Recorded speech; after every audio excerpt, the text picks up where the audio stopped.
So hello guys, welcome back to my channel knowledge of disease. मैं सुप्रिया आई हूँ एक नए टॉपिक के साथ जिसके बारे में आज हम डिस्कस करने वाले। तो आज हम डिस्कस करने वाले हैं कि जो प्रेगनेंसी का दूसरा महीना है उसमें हमें कौन कौन से बदलाव देखने को मिलते हैं। इससे पहले मैंने ये वीडियो अपलोड किया था कि आपको फर्स्ट मंथ में कौन कौन से बदलाव देखने को मिलेंगे, और आज हम बात करेंगे कि प्रेगनेंसी में ऐसी कौन सी चीजें हैं जो दूसरे महीने में हमें देखने को मिलती है। तो चलिए बिना वक्त गए स्टार्ट करते हैं कि ऐसी कौन सी चीजें हैं। सबसे पहले जो चेंज हम देखते हैं वो देखते हैं कि आपके ब्रेस्ट में चेंज होना, मतलब कि आपके जो स्तन है उसमें चेंजेस आते हैं, क्योंकि इसमें जो मिल्क का डेवलपमेंट शुरू हो जाता है। और आप देखेंगे कि इसके पिगमेंट की वजह से आपके जो निपल है उसके चारों साइड काला काला होने लगता है, या फिर जो निपल्स होते हैं उसमें छिद्र में बहुत सारी पिगमेंट जो होता है वो क्लॉट होकर उसमें रह जाती है। या फिर दूसरी चीज आप ये देखेंगे आपके स्तन जो होता है बहुत भारी होने लगता है। तो ये सारी चेंजेस आपको सेकंड मंथ में देखने को मिलेगा। नेक्स्ट जो चेंज है वो है आपका हार्मोनल चेंज, मतलब कि आपके हार्मोन्स में क्या क्या चेंज आते हैं। तो इसमें चेंज ये आता है कि जो इजेस्ट्रॉन होता है, प्रोजेस्टेरोन होता है, एचसीजी होता है,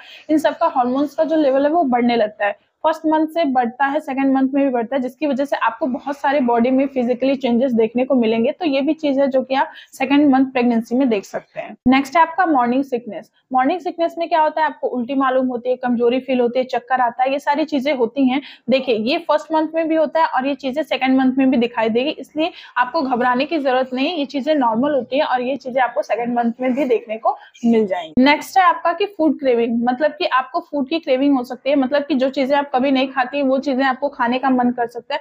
जैसे कि आप मीठा कभी नहीं खाती है तो आपको मीठा खाने का मन कर सकता है। आपको कुछ ऐसा हो सकता है कि अलग चीजें खाने को मिले, मतलब क्रेविंग होती है खाने की। तो ये भी चीजें जो है वो सेकंड मंथ में आप देख सकते हैं। नेक्स्ट हम बात करते हैं कॉन्स्टिपेशन की। कॉन्स्टिपेशन इसलिए बढ़ जाता है कि हमारे बॉडी में जो प्रोजेस्टेरोन का लेवल होता है वो बढ़ रहा होता है, और कभी कभी ऐसा होता है कि जो डॉक्टर्स होते हैं वो हम लोगों को बोलते हैं कि आयरन की गोली खाने के लिए, जिसकी वजह से कॉन्स्टिपेशन, गैस या कब्ज की प्रॉब्लम पड़ जाती है। तो ये चीज भी हम दूसरे मंथ में देख सकते हैं। आपके लिए ये अच्छा रहेगा कि आप अपने डाइट में फ्रूट्स इंक्लूड करें, फाइबर्स लें। अगर आप ज्यादा फाइबर और फ्रूट खाती हैं तो आपको कॉन्स्टिपेशन और गैस की प्रॉब्लम नहीं होगी। दूसरी चीज जो हमें देखने को मिलती है सेकंड मंथ में वो होती है आपका वेट गेन होना, मतलब वजन बढ़ना। अगर आपको वॉमिटिंग नहीं हो रही है, बहुत ज्यादा नहीं हो रही है, तो आपको देखेंगे कि आप फर्स्ट मंथ से ज्यादा सेकंड मंथ में आपका वेट गेन हुआ, मतलब आपका वजन बढ़ा है। तो ये चेंजेस भी आप सेकंड मंथ में देख सकते हैं। आप प्रेगनेंसी के दूसरे महीने में ये देखेंगे कि जो थकान होती है आपकी, मतलब फर्स्ट मंथ में तो आपने देखा है कि आपको थोड़ी बहुत थकान होती है, लेकिन सेकंड मंथ में थोड़ा सा ज्यादा होने लगेगी। तो ये चेंजेस भी आप सेकंड मंथ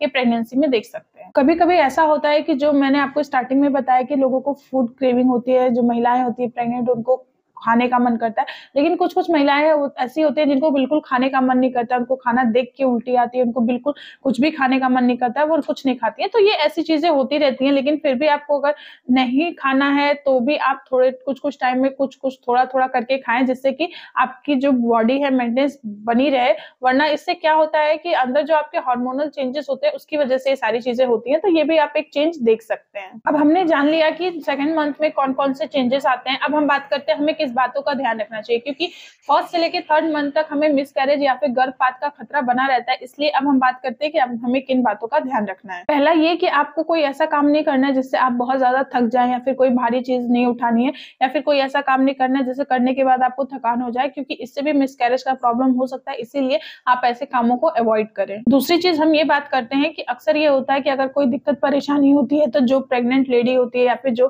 प्रेगनेंसी करके डिलीवर कर चुके हैं तो उनसे हम सलाह लेते हैं कि हमें क्या करना चाहिए। अगर वो बोलती है कोई दवा लेने के लिए तो आप दवा बिल्कुल मत लीजिए, पहले डॉक्टर से पूछिए। अगर डॉक्टर ने प्रिस्क्राइब किया तब वो दवा लीजिए, क्योंकि देखिए हर इंडिविजुअल की अलग अलग बॉडी होती है, हर इंडिविजुअल की अलग अलग चीजें होती है जिसको करना चाहिए। या फिर ये जो डॉक्टर प्रिस्क्राइब करते हैं वो मेडिसिन लीजिए। अगर आप किसी के सुनने और किसी के कहने से अगर मेडिसिन ले रही है तो फिर वो आपके लिए भी खतरा हो सकता है और आपके बच्चे के लिए भी खतरा हो सकता है, क्योंकि इससे आपके बच्चे का गर्भपात भी हो सकता है, क्योंकि ये दूसरा महीना है।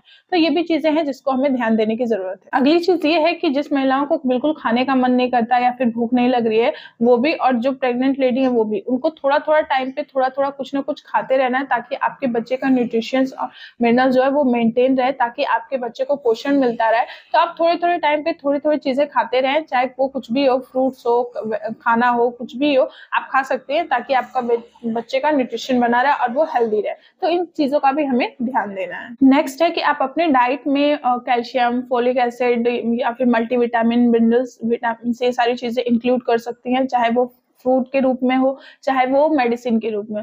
अगर फ्रूट्स के रूप में आप ले रहे हैं तो आप कर सकते हैं, लेकिन अगर मेडिसिन के रूप में यूज कर रहे हैं तो आपको पहले डॉक्टर से पूछना पड़ेगा, उनकी सलाह लेनी पड़ेगी। अगर वो आपको देते हैं फोलिक एसिड या फिर मल्टीविटामिन देते हैं तो आप खाइए, लेकिन आप बिना डॉक्टर के प्रिस्क्रिप्शन से आप कुछ मत खाइए, क्योंकि आपको कुछ भी हो सकता है इस टाइम पे।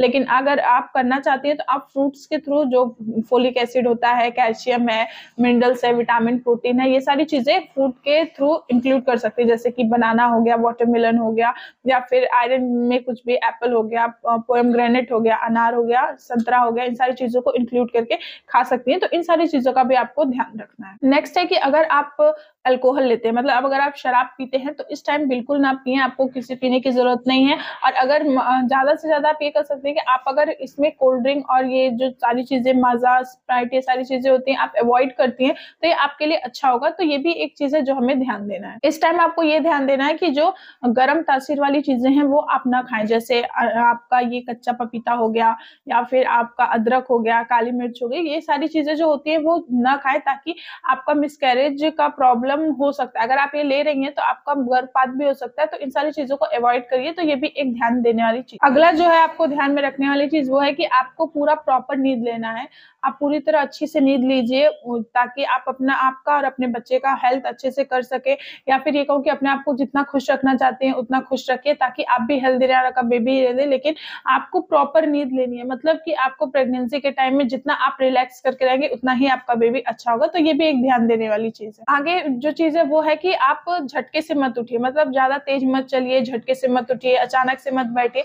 मतलब जो भी करिए, उठिए बैठिए, स्लोली करिए, आराम से करिए, ताकि आपको कंफर्टेबल फील हो, आपके बच्चे को भी कंफर्टेबल हो और आपको मिसकैरेज का प्रॉब्लम ना हो। सो फ्रेंड्स, मैंने आपसे डिस्कस किया कि सेकंड मंथ में आपको क्या क्या चेंजेस मिलेंगे, या फिर हमें किस किस चीजों का ध्यान रखना चाहिए जिसकी वजह से हमें गर्भपात का दिक्कत ना हो, या फिर किन किन चीजों को हमें अवॉइड करना चाहिए। इन सारी चीजों के बारे में मैंने डिस्कस किया। आई होप आपको वीडियो पसंद आई होगी और समझ में भी आई होगी। अगर आपको वीडियो पसंद आए तो प्लीज इसको लाइक करिए, शेयर करिए और मेरे चैनल को सब्सक्राइब करिए। अब मिलते हैं नेक्स्ट वीडियो में, तब तक के लिए थैंक यू।